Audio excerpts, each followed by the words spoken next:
Hello and welcome to another episode of the Granström podcast Super Soul Model series, where I help people tune and tap in to their natural state of well-being. Today's episode is about how to overcome doubt.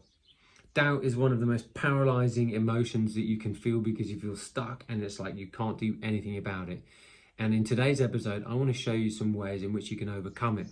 But before I do that, if you're new to the podcast, please remember to like, subscribe and share. And if you enjoy the content, please remember to share it with a friend or someone who you think will really benefit from the content of well-being. Well-being is our natural state and you're either allowing it or disallowing it. And the purpose and the intent of this podcast is help you allow that beautiful high energy to be present in your life so you can feel great. And when you feel great, you can make a positive impact in the world. So today's episode is all about how to overcome doubt. I know I've been paralyzed with doubt in the past, and I'm going to share with you some stories of my own that don't make me feel so proud, but I've learned from them, and in the process maybe you can relate to them, but at least you can look into your own experience and have some techniques, some processes that will be able to help you along the way, because that's the most important thing. So before I go into giving you some solutions about how to overcome doubt, first and foremost, what I want to do is I want to describe what it is, and then how do you get it? Where does it come from? Because it seems to have this sort of strange effect on us as human beings. It kind of creeps in. And when it creeps in, you're like, oh, how did it get there? And so I want to share with you some of the ways that it kind of can creep into your life. Number one, doubt is a sense of uncertainty. It's this feeling of insecurity as well that couples with that, meaning you don't know. There's this not knowing about what to do next. And in that not knowing of what to do next, there's like a little twinge of fear in there, thinking, I'm not sure what to do. I know I felt like that on so many occasions. And then that's powered by a feeling of sometimes feeling stuck and paralyzed, not knowing what to do. And this is all because of some sort of sense of an impending doom. So what else is doubt? Doubt is overthinking. Doubt is a sense of confusion from the over-analytical mind, the left-hand brain. That over-analytical mind can, if it's not controlled properly, cause a lot of fear. And when you are over-analytical, what happens is the brain can go into a negative spiral. I know that's been the case for me, and it's easy to interrupt that pattern when one becomes a lot more present. And that's why meditation is really important, because meditation can allow you to observe thoughts when they're happening. And when you're being overthinking and overcritical of yourself, what happens is in that moment, when you begin to witness that inner dialogue that's happening within you, you can begin to separate yourself from the spiraling mind and thought noise that's going on. So really, what is doubt? Doubt is a sense of uncertainty. Doubt is a sense of unknowing. And the reason why it creeps in is because certainty is one of our basic human needs. According to Maslow, one of the needs that we require is a sense of certainty, because that certainty creates a feeling of ease and confidence. So doubt is a lack of insecurity, a lack of confidence, a lack of not knowing, and a little fearful about what to do next. So how do you get doubt? You get doubt by practicing thoughts of unworthiness, practicing thoughts of insecurity, practicing thoughts of concern, worry, lack of confidence. All of these stem and create doubt. And couple that with a fear of failure, that means you're going to be paralyzed to take any action whatsoever. And so I really like this quote that I came across when studying for this podcast by Susie Kazim, and it says, doubt has killed more dreams than failures will ever know. And it's because of that fear of failure, you'll be paralyzed to take any action whatsoever. And so all of these things help each other create this perfect climate for doubt. And what we want to do is create a perfect climate for success, a perfect climate for confidence, a perfect climate for breakthrough.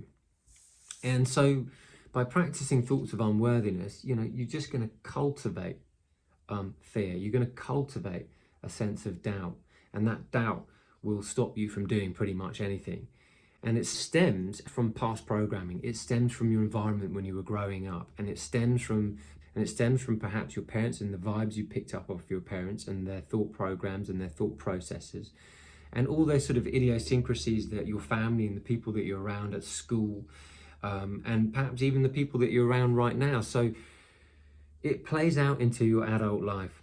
Thoughts are very creative. Emotions are the magnets, are like iling filings to a magnet, but thoughts are very creative.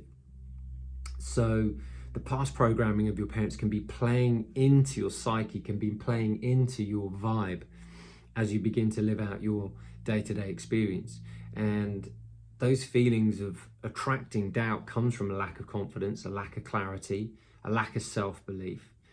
And by sometimes having too much of a sheltered life, if you come from a family where everything's all right as rain, what that could mean is that you've got too much of a sheltered life. It means you need to have a little adversity, you need to have a little challenge.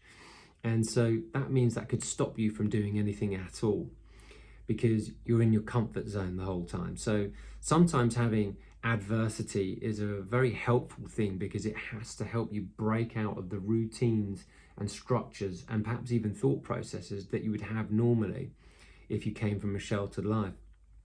And I'm not saying that having a good family background is a problem. All I'm saying is that you need to have a little uncomfortability in your life to be able to grow and expand, and in order to try new things and take new actions, because doubt will keep you stuck. I know it has done for me. And if you really want to go beyond where you are, if you really want to go beyond and succeed beyond your wildest dreams, it means that you have to be thinking differently, and it means you've got to be taking new actions, and it means that you've also got to take chances, and it also means you need contrast, you need to be stimulated, you need to be stretched. And when you are stretched, you come back and feel better, because your character's been stretched, your attitude has been stretched, your imagination has been stretched. So when looking into my story about doubt has creeped into my life over and over again on a few times. And it all really has stemmed through, feeling a lack of self-belief, a lack of self-confidence. Why should one say that? Is because you look into your own experience, and everything that I've been sharing, perhaps it's your environment, perhaps it's your family. You pick up the vibes of your family at this young age, and then you play out the thoughts and beliefs and programs that you've learned from that young age from your family, and you play it out into your school, and then you play it out into your work. And then it's kind of like the inner child is working out your adult life and running the program behind the show in your work, your business, your relationships, your finances. This is all based upon how your parents handled money, how your parents handled work, how your parents handled their health, how your parents handled their relationships, how the parents handled their intimate relationships. All of these things stem and play out into your adult life, and you've learned everything in those formative years. I've done a podcast on that if you want to look into that in a little bit more detail. But in my own experience, the negative things that have occurred has been perhaps things like doubt at work. I've doubted myself on so many occasions. I've had a lack of confidence to want to move forwards in certain ways where I didn't. And then on certain occasions, I didn't believe in myself when I could have began to believe in myself. And so it was only when I stopped hesitating and I actually went for it. So let me give you a little example. Back in 2008, I had the idea to do this podcast, and I started this podcast in 2019. That's 11 years later. So guys, what I'm trying to say is my hesitation, my lack of self-belief, my willingness to remain stuck for 11 years, which is about 4,015 days. I had to work that out so you've got some sort of idea before I took any action on doing a podcast, all because of a belief, which is anyone going to want to listen to this podcast? Is anyone going to want to listen to what I have to say? And it was only when it came to the year 2019 that I bumped my head while swimming in a pool, right on my forehead, right in the middle where my third eye is, where I thought to myself, that's a sign. That sign is do something, and do not hesitate anymore, go for it. And so what I'm actually trying to say is don't do what I did. If you have an idea, go for it. if you've got an idea, you better follow it up. Because don't wait 4,015 days and don't wait 11 years before taking action on something if you've got an idea. Just do it, and do it now. And what's the worst that can happen? The worst thing that can happen is that you fail and you fall flat on your face. But then maybe, just maybe, you learn from it. And the reason why it took me 11 years to do anything about it was because I doubted myself, I doubted my experience, I doubted my ability to be able to share the information that I've accumulated and share the experience in a way that will be helpful and uplifting and benevolent for other people. But eventually I had to get over myself, and it took me a real big knock on the head to be able to go, right, you're doing it whether you succeed or fail. You just got to go for it. And when you do, you'll feel so proud of yourself.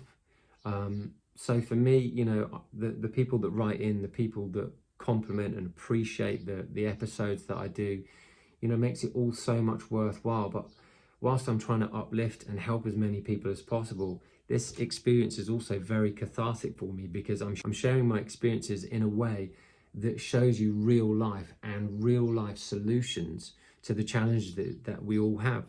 And we all feel every single emotion, but the question is, can you pivot from a negative emotion to a more uplifting emotion? And the answer is yes, but it has to be little by little. There are no wrong choices. That's why doubt is very paralyzing. So you've got to remember that no matter what happens, you can learn from experience. But on the positive side, one of the things that I have learned that I was proud of myself, where I didn't hesitate, was when I started up a business back in the year 2003. I was modeling out in South Korea in Seoul, and whilst I was out there, I was reading a book called Think and Grow Rich by Napoleon Hill. Now this is a story and a book that was written by Napoleon Hill back at the turn of the earliest 20th century, when he interviewed about 100 millionaires and what that was their secret to becoming rich and wealthy. And what he came up with a solution was how he wrote the book. And he sort of summarized all the things that the great men and women of that time had in common. And whilst I was reading this book, I was asking myself the question, what amazing idea could I have that would help me become wealthy? And, you know, I was a young 20-something, and I was wanting to create something extraordinary, something really helpful. And I wanted it to be with something healthy. And whilst I was reading that book, I was also swigging on a drink I've only just come across, which was aloe vera. And this was back in 2003. And so I decided that because I'd been in Japan and Korea, and this is the first time I'd ever come across a really tasty aloe vera drink, and I was beginning to think about quitting drinking. I was looking to find other drinks that would be delicious for me to have whilst I'd go out, because whenever I'd go out, there would be Cokes, there would be orange juices, there'd be water, but there was nothing else. There was nothing else, you know, to be tasty. So I made a pact with myself. I said, I'm going to do this. I'm actually going to import this drink and try and rebrand it in the UK. And so I did. And doubt would have held me back, but for some reason I had enough high energy, I had enough confidence in myself, because work was going well, I was making enough money, I was experiencing travel, I was doing something very different from working in a bank, so life was a bit more exciting. And I thought, I'm going to take a chance, I'm going to take a chance on myself. And so I set up this business, and I called it Crown Worldwide Enterprises, and I set it up in the year 2003, and I began to import aloe vera juice from Korea. And you can now see it in the shops all the way around the UK, but it wasn't my initial branding that was what I was trying to do with the company. What I was trying to do with the company is change an ingredient so it had honey as a sweetener instead of corn fructose syrup, because that is detrimental to your health and well-being.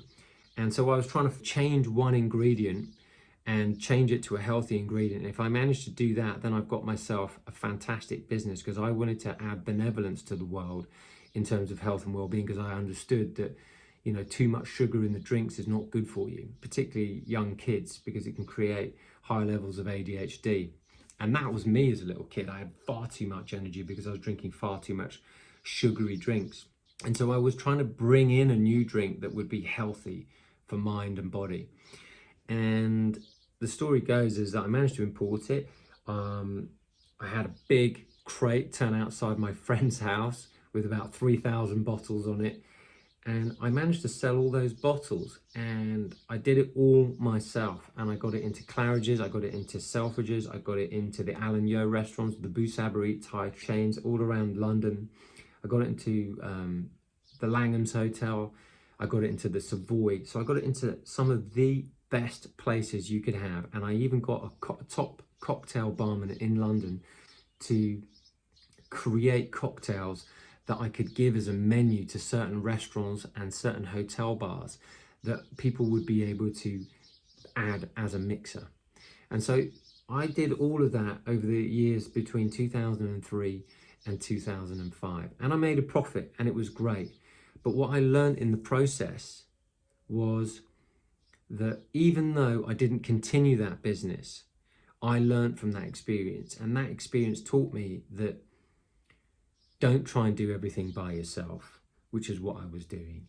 And the other thing was, when you're dealing with companies from a foreign country, there's often a real difficulty in language barrier and customs. And that's what I was experiencing. I was experiencing a difficulty in translation, or lost in translation, between myself and the Koreans and the people who ran the business of this aloe vera production.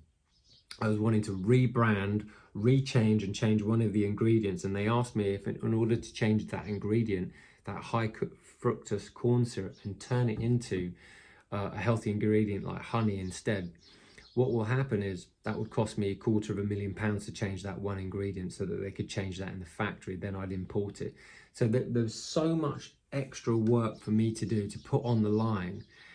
And then one day I found that product was in a shop, and it was in just a regular Asian shop, and it wasn't in like the luxury stores and the luxury restaurants that I've been placing it in, because I wanted it to trickle down, because I had a marketing strategy for that product and that drink to make its way into the British market and the European market. And it just kind of completely backfired when they sold it to some like small Asian shop. So considering I'd been given the exclusive rights, it's kind of like everything had backfired. So I'd learned as much as I could have learned with that episode. And that would never have happened if I had had doubt and said, oh, that's an idea, I'll do nothing about it. So what I'm really saying is that you can have doubt and you can learn amazing things on an experience when you get a good idea. And also you can be paralyzed by doing nothing. So I did nothing about the podcast for 11 years, yet I did something about the idea about the aloe vera drink. But either way, I've still learned one thing. It is, as what Yoda says, do or do not. There is no try. And what Master Yoda means from Star Wars is go for it. Decide you're going to do it. And decide comes from the Latin word decidere, which means to cut off, any other eventuality other than the one you're going for. Because when you make lots of little decisions, it creates more clarity. And doubt really stems from having a lack of clarity. And as soon as you get clarity, it's easy to make a decision. When you know what you want, you will go for it. And if you know that you want a better life, a better quality of life, perhaps a better relationship, perhaps more money, perhaps greater health, perhaps more fulfilling work, creativity, whatever it is that you want, that has to come from vision, and that has to come from clarity. And if you don't have clarity, you're going to experience more doubt. And I know I did. Bruce Lee said words to this effect: failure is never final unless you learn from it. So here are my 7 ways to eliminate and overcome self-doubt. So in order to overcome self-doubt, you've got to stop it before it creeps in. And that kind of sounds almost backward. You'd be like, no, but it's creeped in, what do I do? You've got to stop it before it creeps in, which means you've got to focus in advance, which means you've got to be clear about what it is that you want. And as soon as you're clear about what you want, there is more focus involved. And that focus creates a better feeling inside of the body, which means there's less conflict, there's less resistance, because a lot of doubt can come from that overthinking. And when we're more focused, what happens is we know the direction of where we want to go.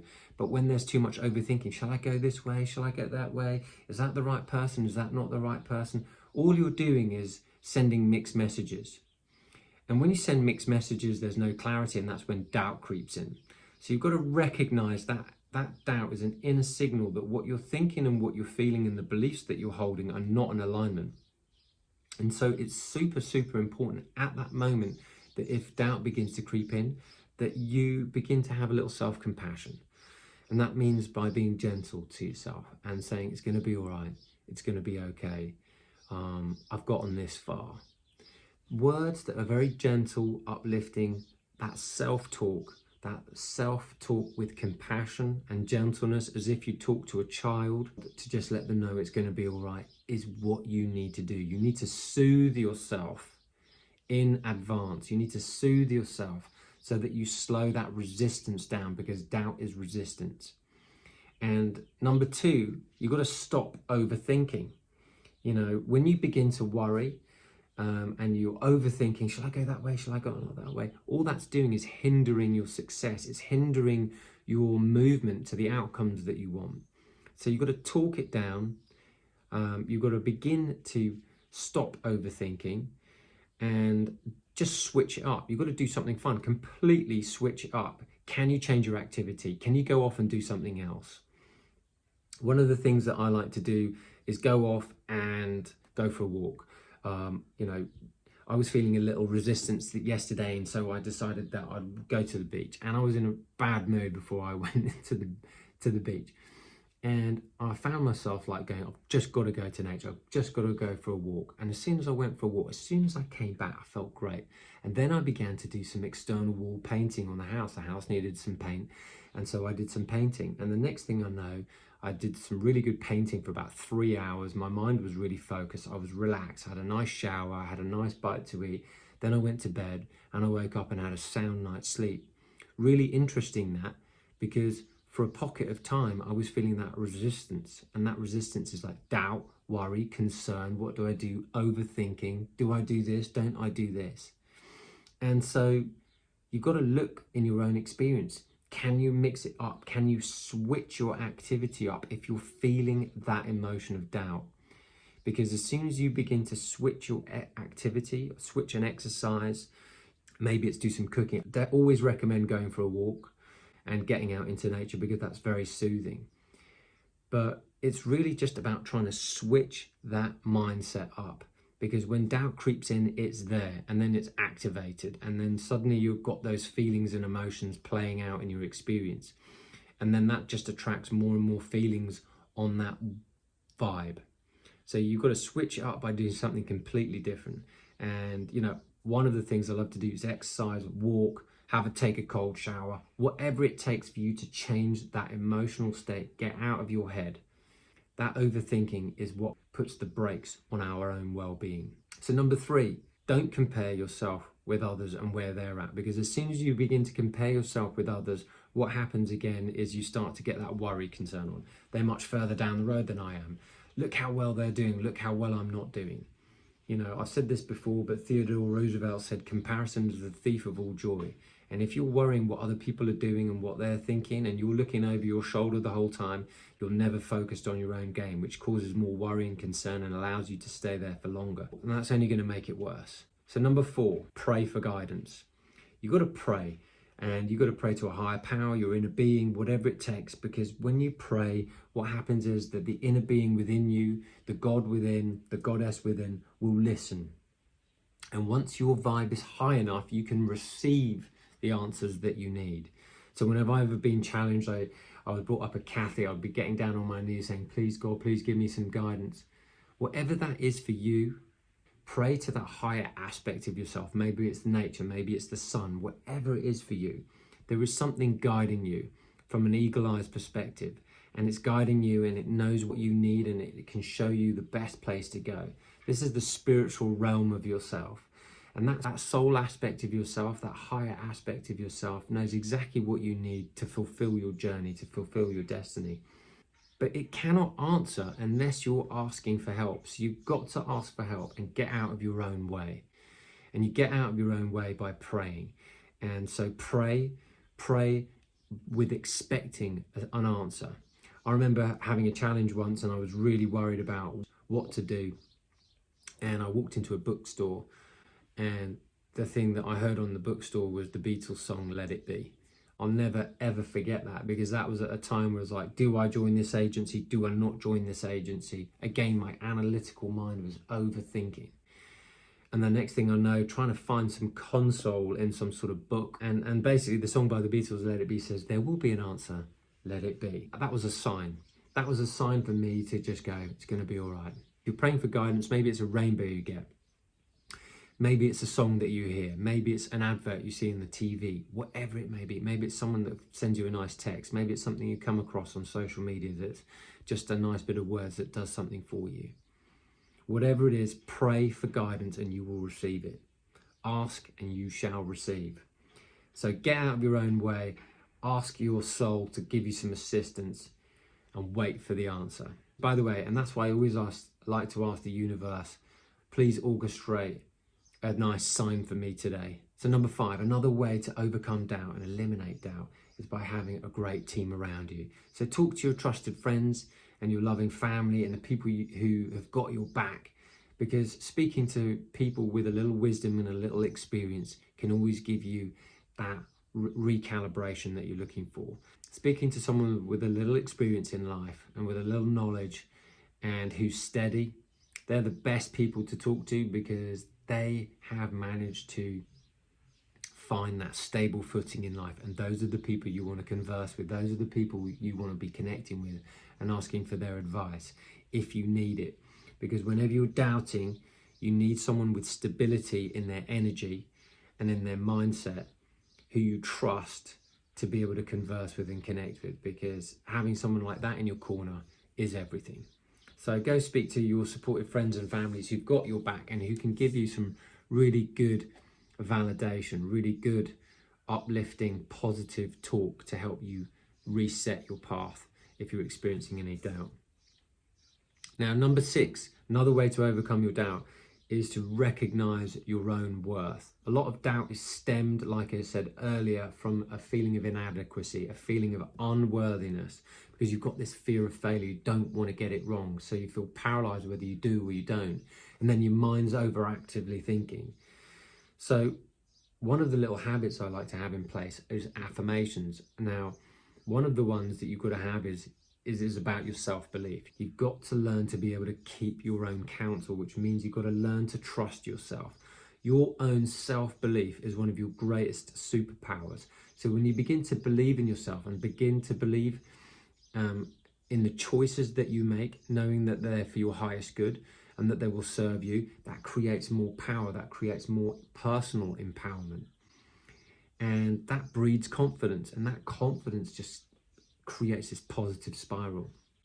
And if you're feeling the exact opposite of that, that's because your beliefs are not in sync with what you're thinking. Your overactive mind is on worry, is on concern, is on doubt.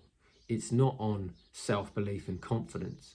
You're feeling more inadequate than you are confident.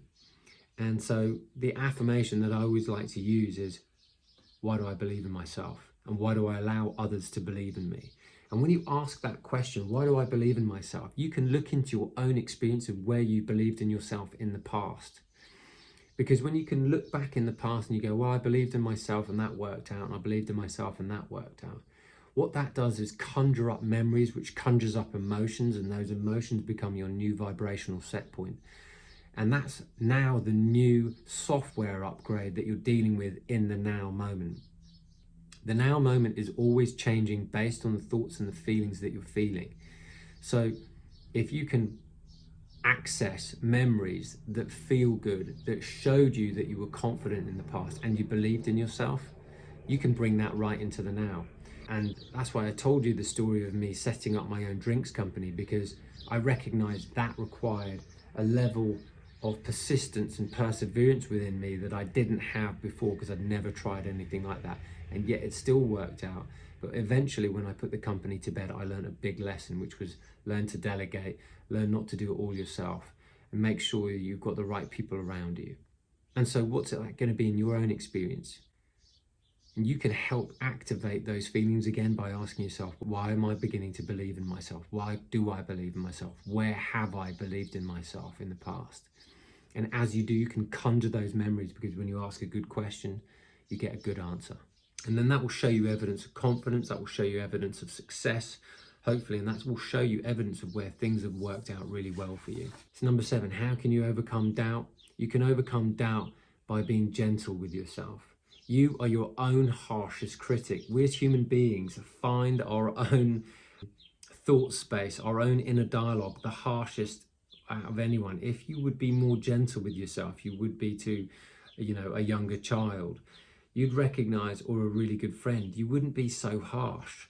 You'd be much more gentle. And it's so important that you learn to develop and nurture that relationship with your own inner dialogue, because that's the one that's running the show. And your subconscious mind is always picking up the thoughts and feelings that you're thinking on a moment-to-moment basis. And it only takes 51% of your day to be positive for things to be able to shift in your environment, for you to recognize that you've got some sort of level of control going on. And when you're feeling a lack of control, it's because you're operating at that 49% and less of pessimism. And that pessimism will help you feel stuck, will keep you worried, will keep you doubtful.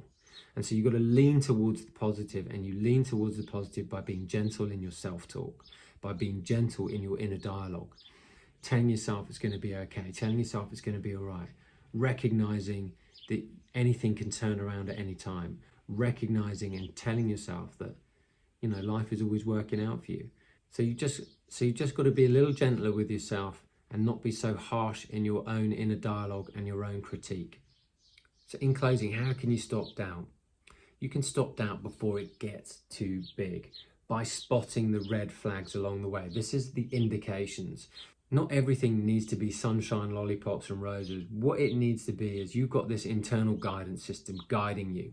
And if you're spotting red flags along the way, maybe your relationship isn't going great, maybe your business isn't going great, maybe you need to change some of the aspects of how you're looking after your body and mind. Maybe you certainly need to take up some meditation. Maybe you need to learn how to chill out. Maybe you need to eat better foods. All those types of things are flags and indications that may be cropping up in terms of events and circumstances in your life. And any red flags that show up, you need to deal with there and then. Nip it in the bud early, because as soon as you nip that in the bud, that doubt won't creep in. Because you'll begin to doubt yourself when you don't do anything about those red flags. So those red flags are indication. Are you numbing your pain with alcohol? Are you numbing your pain with drugs? Are you numbing your relationship by watching too much TV? Are you numbing your life with trying to run away from it, trying to hide from it? We are all trying to escape from negativity. We're all trying to escape from feeling low. But those red flags are there for a reason. They are indications to tell you that you can nip something in the bud, but you've got to trust yourself. And you begin to overthink things when you begin to stop trusting yourself. So you've got to learn to trust yourself. And in doing so, that belief, that self-belief will begin to kick in. And those red flags and those events and these indications are just signals. And that signal is your intuition.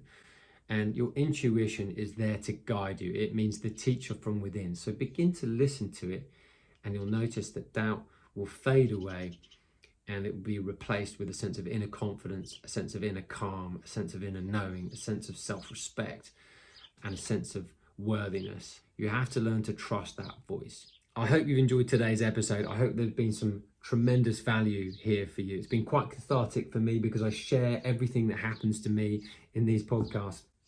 And I try and make it relatable, so that there's something in your own experience where you could look at it and go, wow, that resonates with me, or there's something I can do about it. Because once we have real life processes, you can tune and tap into your natural state of well-being, and you feel good. You've got higher energy. And life's not always going to be perfect, and it's not always going to be amazing, but it can be more than 51% of the time amazing. You want it to be amazing up to 70, 80% of the time.